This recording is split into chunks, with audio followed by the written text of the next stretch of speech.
It's the new season and I'm going to be walking to every Premier League club in London on Don Robbie's football march to raise awareness and money for Prostate Cancer UK. I'm going on the ultimate scouting mission to find out what our London rivals have got in store this season. I'll be giving my passion a football purpose by supporting one of my favourite charities, Prostate Cancer UK. Did you know that prostate cancer is the most common cancer in men? 1 in 4 black men will get prostate cancer, and that's double the risk of white men. Don Robbie's football march is about raising funds to find better tests and treatments to save men's lives. So how can you help? Keep an eye out for the updates, share my stories about my challenge, and sponsor me to help me save men's lives. Search Don Robbie's football march on Just Giving or check out the links in my bio. I can't wait. Hi, and welcome along to AFTV. Don't forget that walk that I'm doing starts on Tuesday. Hey bro, I ain't managed to really do much practicing. Nah, you've lost weight though, so you're good, man. Losing weight is one thing, man. Doing that walk is gonna be a test, man. But walk starts on Tuesday. I'm gonna be walking around all the Premier League grounds in London, so please make sure you donate. Also, read up about Prostate Cancer UK, a great charity. We're trying to raise awareness for them as well. So make sure you check it out. But welcome along, Laurie. Welcome along, Turkish. It seems like ages, man, since I've been here, bro. I mean, I walked into the studio today. I was like, hey, I ain't been here for about 3 weeks. Because you went straight from America to, well, not straight from, but yeah, like a day or so after to Paris. Yeah. Right? I was over there for the Olympics. That was nice, actually. The Olympics was nice. But now it's great to be back. Looking forward. Yeah, Snoop was out. I mean, I didn't see him, but apparently they're paying him like $500,000 a day. They reckon, whether that's true or not. But now you know why he was there. But apparently, he's been a big hit over there. They said. Yeah, but it was great. It was great over there. But over there, I managed to watch the game against Bayer Leverkusen. And I was impressed, man. Arsenal looked sharp. No, we was good. We was good from the get-go. We was good. It just felt like Leverkusen defensively, they wasn't at the races. Yeah. But we had to capitalise, and everyone that needed to score scored. But does that cast doubt on the next 3 weeks and our forward signing? I hope not. Yeah, so there's that caveat there. With you in there watching that closely, thinking, First it was who was it? First it was it Jesus? Nah, Trossard. Yeah, Zinchenko got the first one. Yeah, Zinni got the first one. Trossard got the second one. Jesus got the third one. Havertz got the fourth one. The three of the nines. And Arteta spoke after the game about how well the false number 9s did. Yeah. So that may be an indicator of what's going to go on. But we're looking, hoping we're going to get some transfers in and looking to see what the lineup's going to be today. I get the feeling this could be a very strong lineup today because this is the last game effectively before we take on Wolves next weekend, next week Saturday. We've taken on Wolves at 3 o'clock. So maybe he may go with a lineup that is strong today. And the one player that I personally want to see is Calafiori. We have not seen him play yet in an Arsenal shirt. I want to see him play. I'm hoping to see him play today. I don't know about you guys. Is that you open to see? He should, in my opinion, because there's that's Timber injury wise. I know Zinni had a good last game, but left back, you'd like to give Calafiori at least, ideally for us, it'd be 60 minutes and come off, maybe 30 minutes coming on. But we need to see him. We need to, because it's not like he's coming back from mini. Yes, he was at the Euros, and yes, he signed for us during pre-season in US, flights here and there. But surely we can get a 30 to 60 out of him today. Yeah, unless he's injured or something. Then, yeah. Because I'm like, surely now, even a little 15-minute runner, he's had nothing. So, well, if you think about it, first we were being led to believe that he might make an appearance in America, although understandably the medical took place a little bit late, so we can understand that. But then we would have thought he would have got some game time against Bayer Leverkusen. That didn't happen. So I'll be extremely surprised if he doesn't get some minutes today. I'm thinking he's probably going to start today. I hope so. Yeah, well, we're going to get the lineups. I think the lineups are coming out at 1 o'clock. The game starts at 2 o'clock today. Of course, we're going to be doing a watch along to it, and we'll bring you that starting lineup as soon as it comes out. Who else would you like to see today in that starting lineup, Turkish? Starting lineup wise, I want us to go as strong as possible. Even though I've liked Ranieri and in particular Lewis Skelly, I think the hype around Ranieri, it was already there. Lewis Skelly, I was very surprised by him. So it'd be nice to see them, but at the same time, we've got a game to prepare for next Saturday, and this is our last pre-season game. It's the one that should set the tone going into that. I think we should start as strong as... I think the team that starts today starts against Wolves. What's back four wise? What would you like to? What back four would you like to see against Wolves next week? Because there's a lot of options there now. Yeah, it'd probably be Ben White, Saliba, Gabriel, Calafiori. And I know Calafiori, I haven't seen much of him, but defensively with Zinni, I've seen a lot of problems. And as much as he, looks good during pre-season, especially the last game, I feel like let's go with more security. Calafiori can play at the back. He can invert as well. He's our star signing so far this summer. So that would be my back four for me, considering Timber's out. Because I think Timber being fit throws a huge wild card into that equation. Because I'd probably then start Timber at left back. What's your strongest? Yeah, I'd be inclined to agree with that, but I'm going to go against the grain a little bit on that. I think, well, first and foremost, we like to see Calafiori in that left back position, but I don't think he's had enough minutes. And the one thing you don't want to do is put a guy in there, especially given the intensity and the speed and the pace of the Premier League, and then he overstretches things and gets an injury in the first game of the season. So I do think he's the long-term left back, but I think for this game coming up at the next weekend, you want to see Zinchenko in there. So I'd start him today as well. Yeah, I mean, me personally, the strongest back four lineup, I think now is with Timber in it. Yeah. Right, he was very, very impressive in the couple of games that he played over in America. But I see where they're still saying that he's got his slight... So they reckon he's going to be back in the fold next week. So maybe that suggests that he won't start, and it probably will be Zinchenko. But it's going to be really interesting what the back four is going to be this season, because you got Calafiori coming in and you got Timber like a new signing.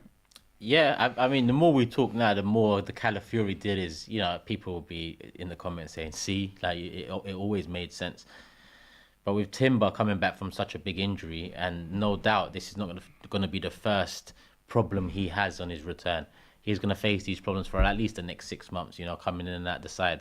And then you've already heard about Tomiyasu, him being unavailable. If we didn't sign Calafiori, then all we had left back wise would be Zinni going in. So, we talk about the fine margins with Raya coming in last year and the improvement made on Ramsdale.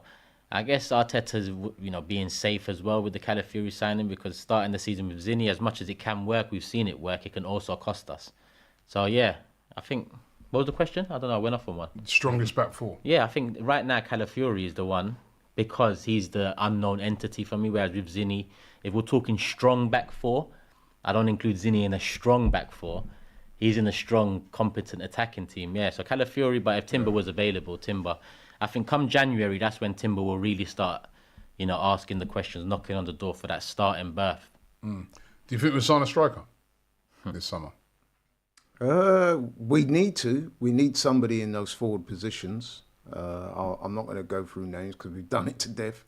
But yeah, we definitely need to try. But listen, I understand it's not easy. Arsenal are a number of clubs looking for a striker, attacking players.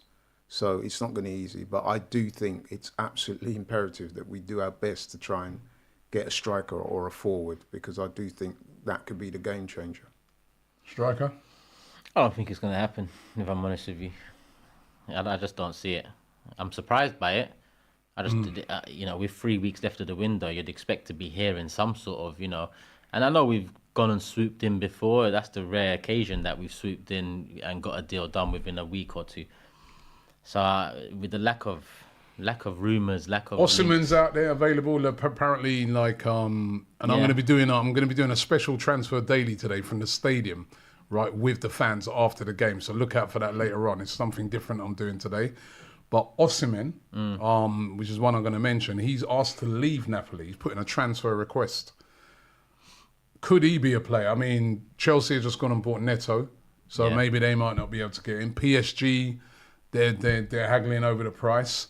Could Arsenal move late for Osimhen? Also seen Ivan Toney could be available for as little as £30 million. Yeah. Would you get any of those two?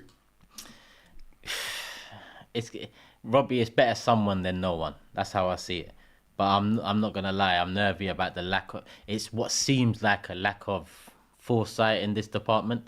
It looks like if it's gonna be Tony, it's just gonna be at the end of a window because we didn't get no one else. Osimhen, we might have played it smart with Osimhen. Now he's handed in the transfer request. Maybe his value is as low as it's ever been in the last 2 years. Maybe all of a sudden tomorrow we wake up and we've made a bid. Romano says verbal to, because it can happen like that. Osimhen, I'd understand. Tony, it would feel like listen, Tony's an upgrade on Eddie, for sure. And that's what it'd essentially be. But does it feel like a signing that gets you over the line against Man City? Not the Man City we've seen in the last 5 years, 4 years anyway. Maybe Man City going forward are not the same Man City, and that's always the hope. And Tony improves our side for sure. But it would just feel like if we wanted Tony, we would have got that done a lot earlier. Osimhen or Tony, you could choose one.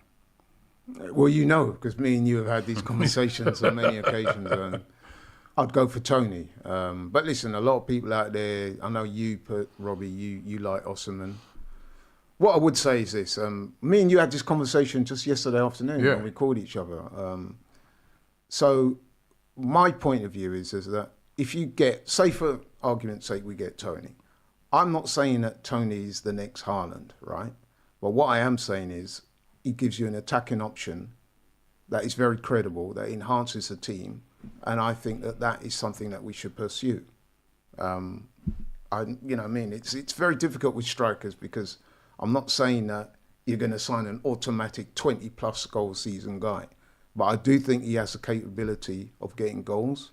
And I do think he will enhance the team and give us options. We offer a different playing style as well. So he definitely adds. He adds to it. But what I see with Tony is someone that adds to the options we have up top. Whereas I need the next striker to be the one that leaves no option, leaves no question. He's starting number 9 for us week in, week out. And I feel like age-wise, what I've seen from Tony, he will add to the options, improve our options. But I don't think he will be the one to grasp that number 9 spot and be starting 30 games a year up top, because I just feel like it's horses for courses, as they say. And Osimhen, for me, has that capability to take the number 9 spot and make it his own. But he also equally has the capability to come in and flunk at a big fat price tag. So it's a risk, but when you're trying to go for league titles, there's risks worth taking. All right, still waiting to see what the lineup is today. Suj with a super chat says, few comments. Point 1, hit the like button. Point 2, go sponsor Robbie if you're able to. And point 3, be respectful in the comments. Point 4, big up for the content. Big up to you, bro. Come on. Point 5, big you up. Right? Still waiting for the lineups to come out. Lyon versus Arsenal. Of course, Ainsley Maitland. No, I was returning. Nearly missed it up again. Back at the Emirates. I reckon that I had this theory right behind it when I was over in Paris. I was like, both friendlies had something to do with the transfers. Xhaka. Elaborate. But basically, we played Bayer Leverkusen. We sold Xhaka last season to Leverkusen. We bought. Lyon. Ainsley went to Lyon, and we're playing both of them in a friendly. Part of that deal might have been right. Yeah, I'm serious here. That's what my theory. Ainsley went on free though, innit? Didn't we let him go? I don't know why. Well, he still could be like part of that. Did he go on a free? I don't remember what happened with him. I'm sure he couldn't find the club for a little while. He might have been. That messes up my theory. It does a little, but maybe the Lacazette factor. Huh? Even though Lacazette's not there, maybe. Yeah, Lacazette's been playing at France. They lost the final to Spain. Spain again, winning the Olympics. Is that on penalties, right? No, 5-3 in extra time. Oh, okay.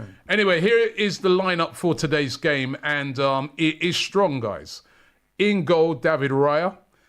Ben White, Saliba, Gabriel and Zinchenko as your back four. So that's very strong. No Calafiori in that back four. Partey, Rice, Odegaard, Saka, Martinelli and Jesus. Strong. And then on the bench, we've got Ramsdale. We don't know what's happening with him. He hasn't started any games yet. Yeah. Which, if he doesn't come on today, that will suggest to me that he's definitely on the way out. Setford, the new kid who signed. Calafiori.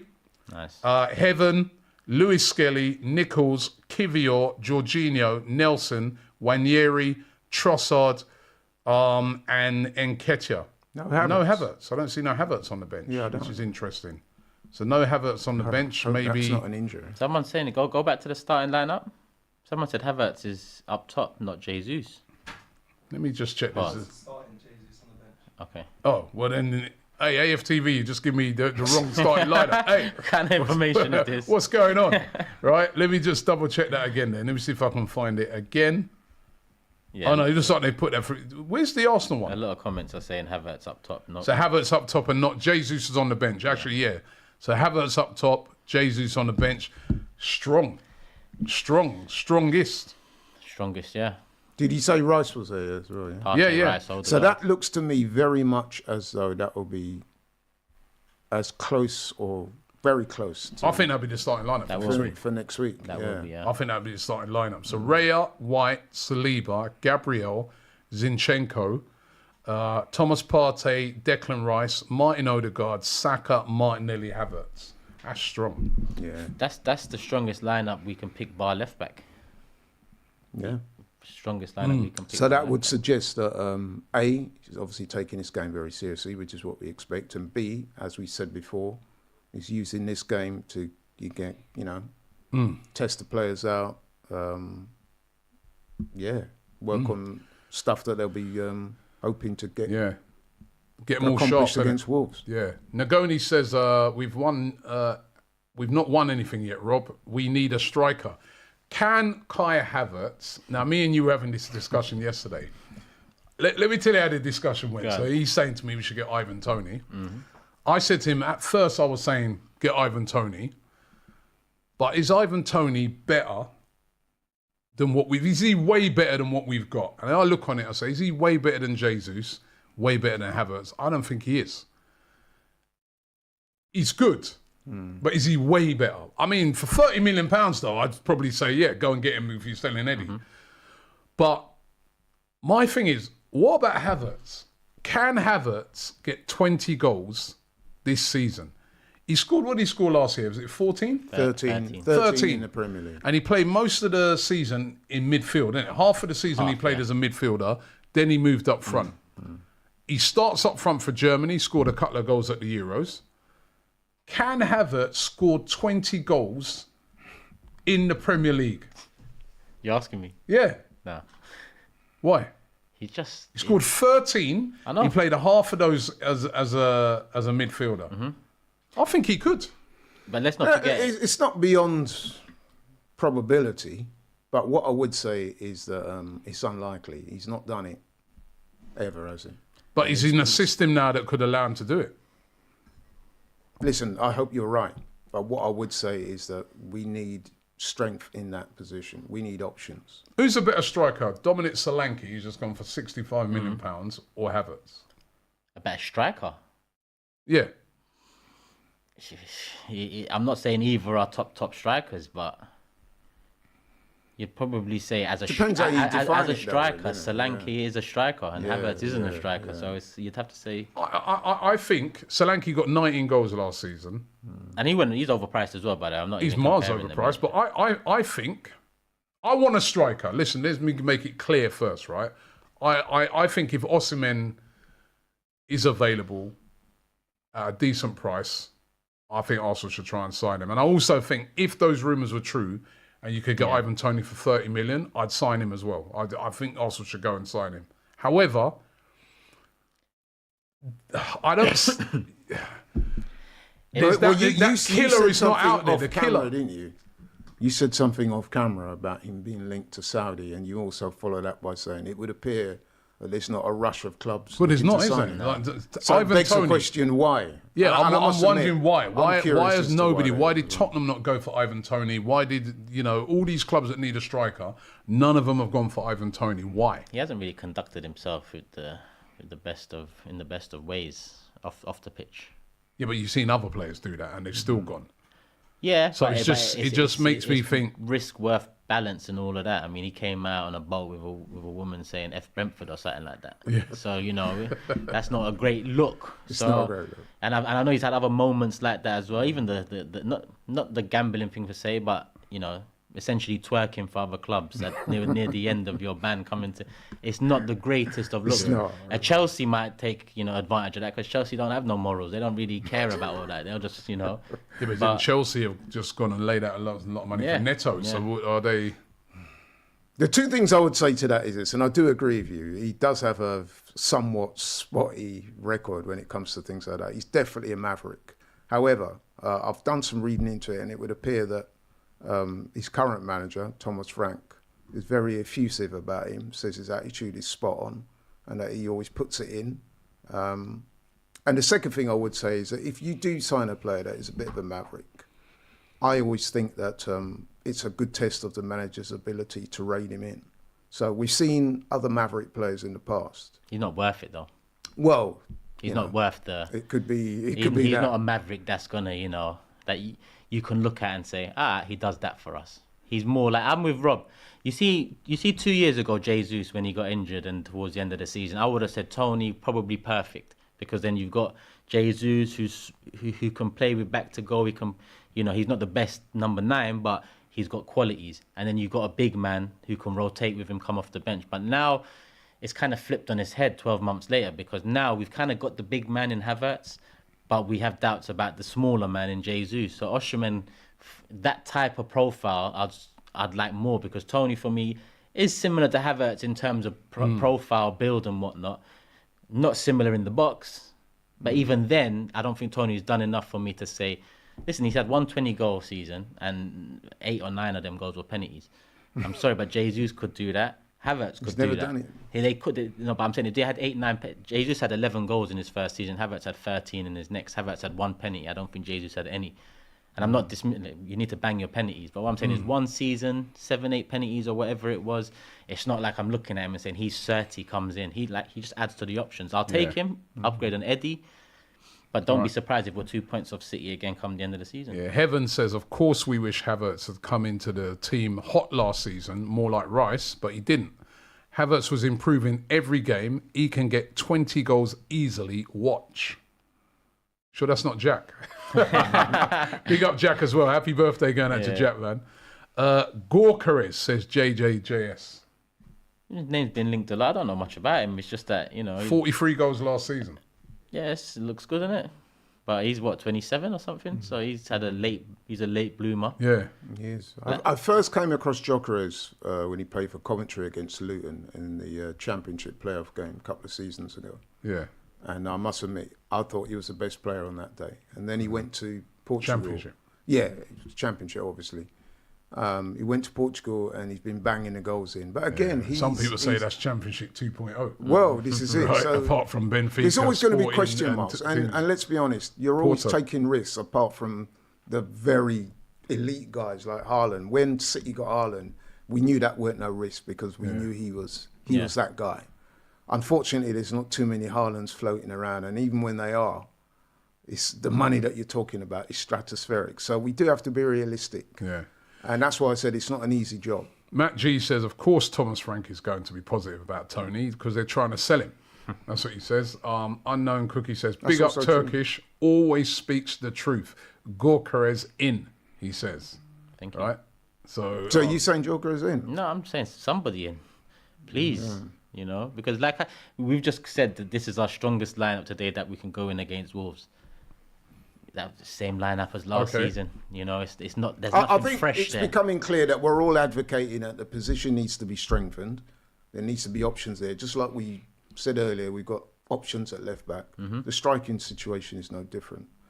We do have 2 good strikers at the moment. However, we have to be honest and say, given their previous records, they're not the most prolific. So what we're saying, I think we all agree, is that we need somebody to come in and enhance that position. Yeah. All right. Let me give you, we're going to round it up in a minute, but let me give you a couple others, right? Right winger. That's another position, right?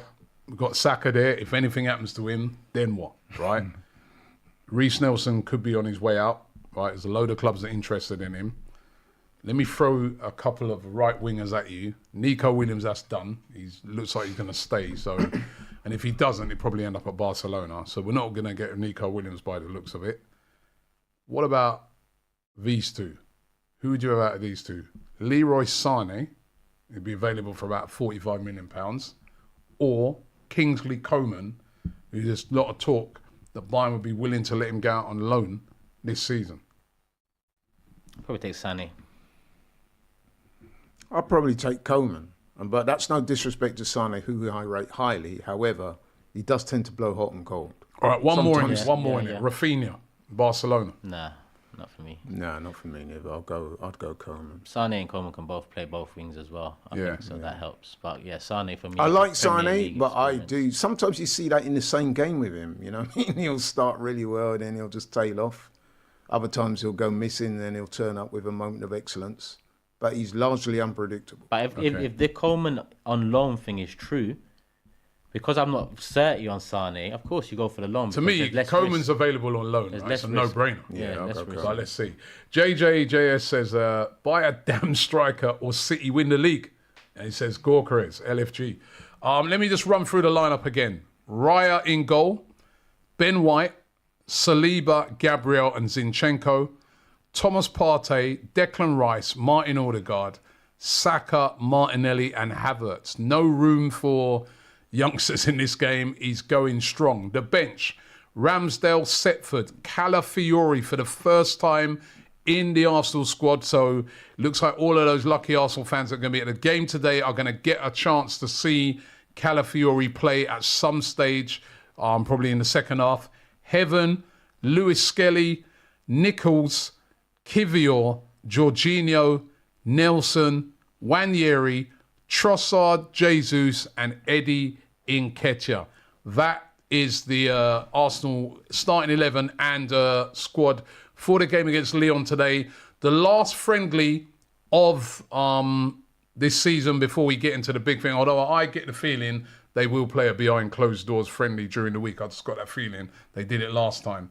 But the last friendly that we're going to be able to see them, and then it's over to the big one next week. Wolves at home. The madness starts. Guys, thank you very much, Laurie. Thank you very much, Turkish. Remember, the guys are going to be coming back straight after this. Well, starting about 1:45? Yeah, half an hour. With the watch along. Cecil's here. Congratulations going out to Cecil, by the way. Got engaged last night. Yeah. I was there, man. It's brilliant. Hey, what he did yesterday, I got to hand it to him, man. It's wicked. Did she say yeah? I don't know. At least the event was good. Yeah, no, she said yeah. She said yeah. So big it up. She said yes, Cecil. She said yes. Oh, Cecil, she said yes. Now, big up to Cecil. Well done, team. Big up to Jack as well. Happy birthday.